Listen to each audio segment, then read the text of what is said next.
having a nice day here, like relax. Why not just set up my phone and just sit outside and talk? And if someone's watching me and thinking, "What the fuck's he doing?" I don't care. It's interesting how quickly confidence can shift. Bit from I'm scared of walking into a new place to 90 minutes later, setting up my phone and deciding to record an impromptu solo monologue. This morning's journal, today feels like a shift. Went for my first run in over a month, and my first easy solo run for months, plural. Maybe even this year.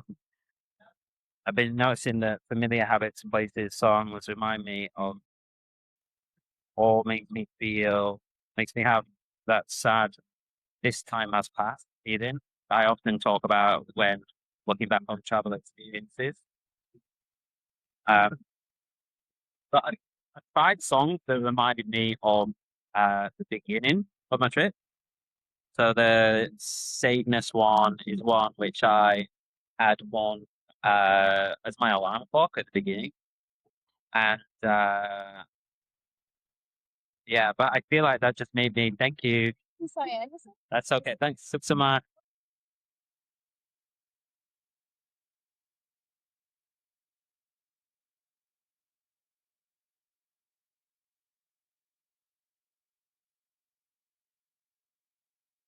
Sparkling water for flavor. We like it because of the flavor, or is it a status thing? Feels fancy, doesn't it? I think it's a combination. I think it's a bit like alcohol, where you sort of you learn to like the flavor. Like the first time you have sparkling water, it's probably disgusting, but then watch other people uh, drinking it, and it's like perceived as high status. Therefore, then you put yourself through it to then be able to drink the sparkling water and look cool, and then you just end up liking it. I do like it, but it does feel bougie, doesn't it? Bit of sparkling water, just paying premium for literally fizzy water. But yeah, when I put on this sadness track, which was like the first, I used to have it as my alarm when I arrived here in Bali. And I put it on in the shower this morning after I've been for a run. It was just like, yeah, it just gave that, funny enough, sadness feeling.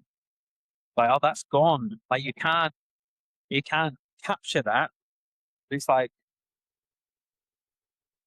in looking to the past and grasping at what has been and gone, we are denying life in some ways. Like, yeah, it's I guess a denial of the passing of time.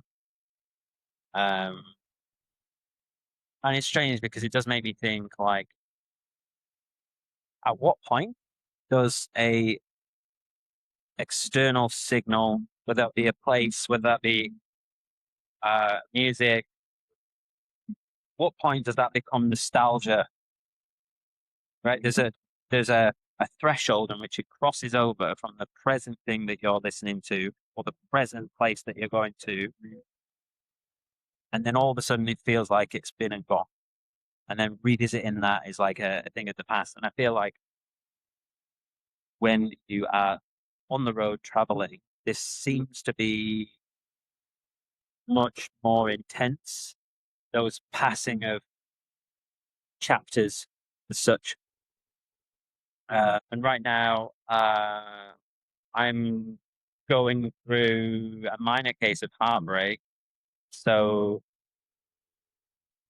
I'm really trying to move on from that. And I feel like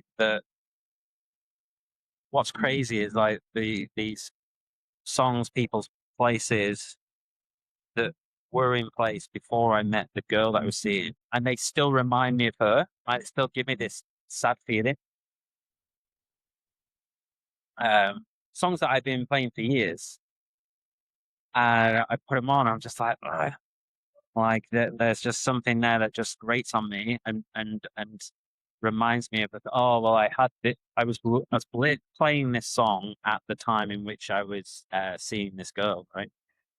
Um, so we're introducing new songs. I say new songs, like old songs, but that I haven't listened to in a while.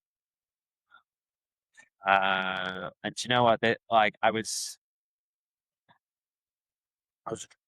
driving down one of the streets here this morning, and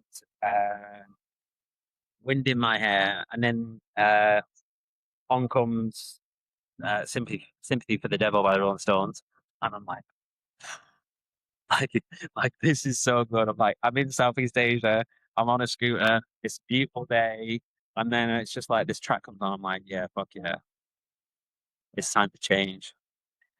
And I ended up to totally new coffee place.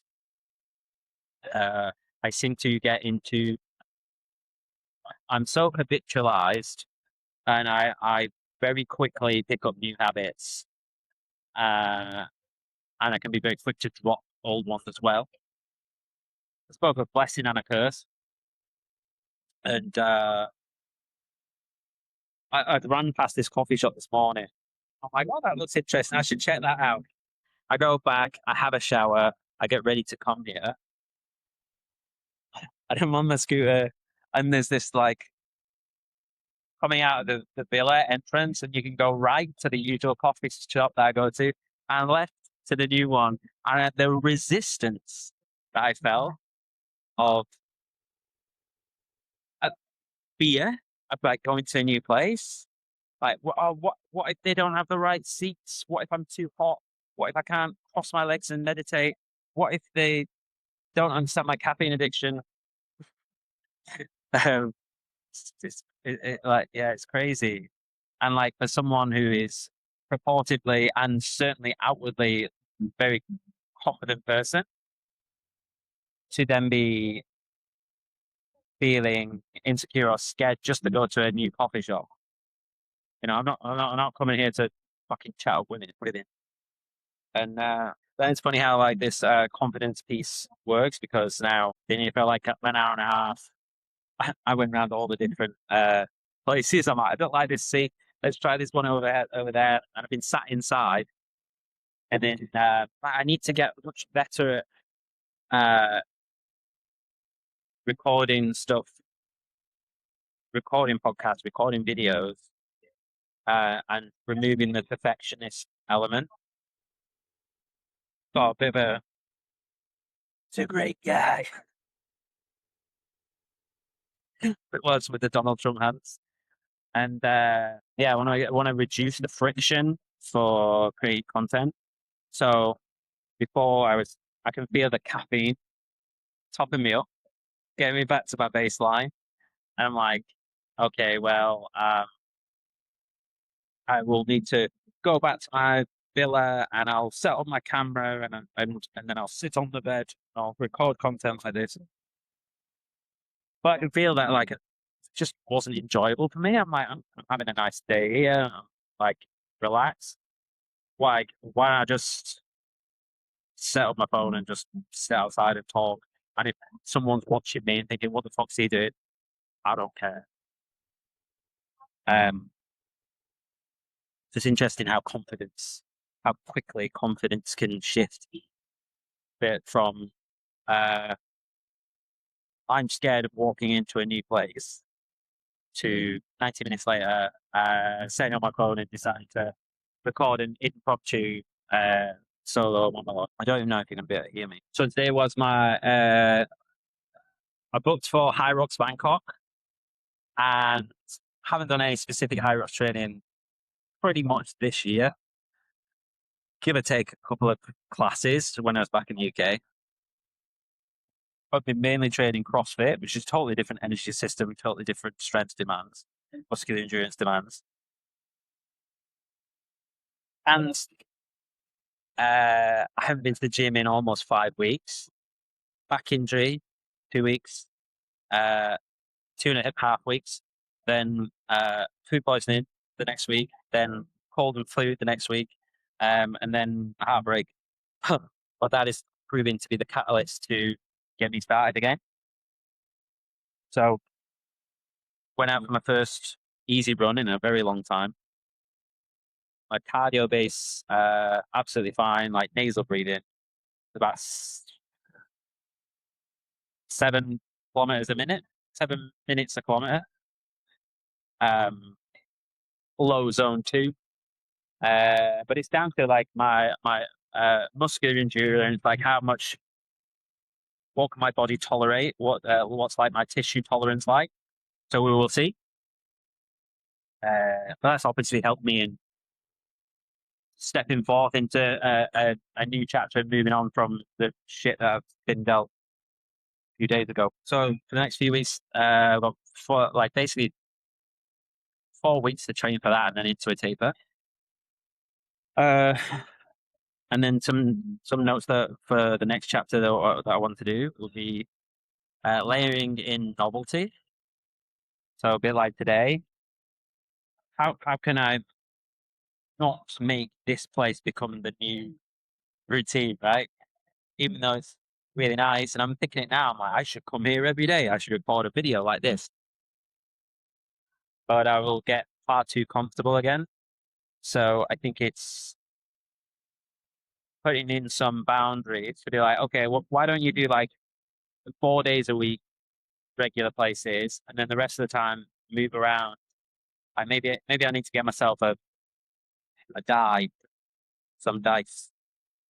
Roll the dice. Okay, let's say number 9 is coffee shop. Let's say number 9. Reducing the friction to create, which is what you're thinking here. Interviewing people. I was sat over there before, and then bit of eavesdropping. I couldn't help but listen to these two girls and having this conversation. It just sounded interesting. I didn't speak to them, but I'm like, okay, that would be a good scenario in which I could be like, hey, do you mind, like, what your conversation sounds really interesting. Do you mind if I ask you a few questions? Have a podcast, bish bash bosh, set up the camera, give them a microphone, and then we could do that. I think that would be a fun way to freshen up the content and also get me like a bit back into, I would say, more my not necessarily my lane, but like I'm a good interviewer, so I should use that. And I just said here, talk to the camera like a server. I don't know if I'm doing that now. I don't know what this version of me is. Like, I do feel like it's just me normally. Like if I was talking to a friend on the phone like now, I feel like I would be exactly the same. Obviously, there is a little bit of presentation going on. See, I even said present instead of presentation. There's a little bit of presentation going on in the way that I deliver, but all in all, I do think it's very natural. The reason I said that is because the other day I was experimenting with a slightly different approach. And basically I was journaling like I would in private to the camera, like saying stuff that I wouldn't say on air. And then afterwards, then thinking about, okay, how can I develop this into an insight? And that's when I came up with last week's episode, which was talking about the how many different baskets is your safety sitting in, and the how to deal with emotional whiplash. So that came from me going through an experience of emotional whiplash, talking about my private experience, and then start thinking, right now, how can I offer some guidance into how I should deal with it myself, and then also how the audience can. Which worked quite well, but it was quite draining because I had like the first bit, which was like the journal bit, and then I had to go, okay, now let's record it to someone else. but I feel like I am doing the talk to the camera like a server quite well. Like, and the idea that the talking to the server thing was like because one, like I don't really do small talk, but I'll go straight in. Like if you wanna fucking chat, let's go, right? But in the same breath, I wouldn't necessarily say, uh, this girl I was seeing called X, right? Or Y, um, because it wouldn't make sense, right? So if I was doing a private journal entry, I would probably say their name. Then the next one along is like meeting a stranger in a coffee shop. I would be open about my experience, but I would name them. And then you got the next level, which is like the um, no personal inclusion at all, and just like, okay, here's the insight. But I feel like the middle bit is where the likely value will come from because it's both human, but respects the privacy of anyone else involved and my own privacy. So they have a little bit of a sort of journal entry, diary, life update, Wednesday the 8th of July, Canggu, Bali. If I decide to put this online, hope you've enjoyed watching. If I don't, hello, future Jason. See you in the next one.